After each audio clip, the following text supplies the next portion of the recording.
Ce qu'on tente de faire dans une scénographie, on tente d'insuffler la thématique, le concept de l'exposition en 3D, en volume, dans un espace. Ici, on traite vraiment principalement d'injustice environnementale, donc d'impact écologique. Et c'est clair que c'est un thème extrêmement important aujourd'hui, pas qu'au MEG, partout, mais la spécialité dans cette exposition, c'est que finalement, c'est le cœur du sujet. Donc, au-delà d'être une composante importante à respecter dans le développement du projet, c'est aussi un élément dont on va parler et dont on va essayer de communiquer à travers les choses qu'on construit. Donc je dirais qu'il y a une dimension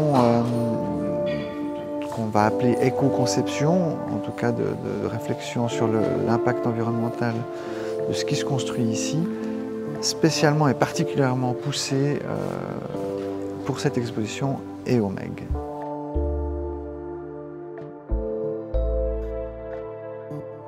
Qu'est-ce qu'on entend par éco-conception? On entend principalement de réfléchir à l'impact que peut avoir l'usage de telle ou telle matière. Et pas uniquement, de l'énergie aussi.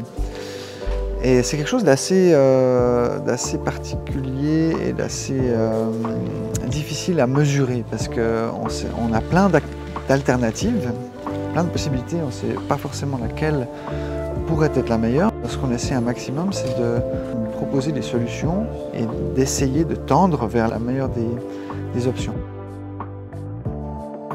Autre, la démarche éco-conception qui fait vraiment partie d'un des piliers du projet, l'idée quand même c'était de se dire comment est-ce qu'on peut créer une scénographie avec le minimum de choses possibles.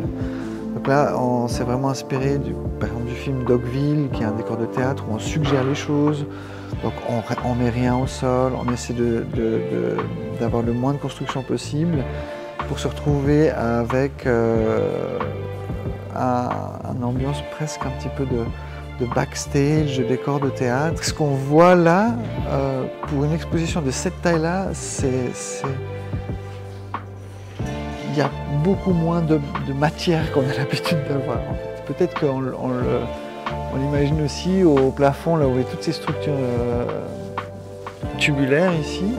En fait, vont recevoir des rideaux et c'est ça qui va permettre de complètement fermer l'espace, au lieu justement d'avoir des grands panneaux de grosses constructions. Donc est-ce que l'éco-conception est une contrainte ou une opportunité dans on va dire la pensée créative d'une exposition, d'un objet? Je pense qu'en fait cette question elle est déjà presque datée en fait. C'est surtout une nécessité pour Schluss et c'est une nécessité et ça ne doit pas du tout, au même titre qu'un objet doit fonctionner. Et l'éco-conception aujourd'hui ça fait partie d'une des composantes fondamentales d'une exposition, au même titre que le flux du visiteur, que la construction, que la conservation préventive et ainsi de suite. C'est un paramètre extrêmement important qu'on va intégrer dans l'entièreté des paramètres.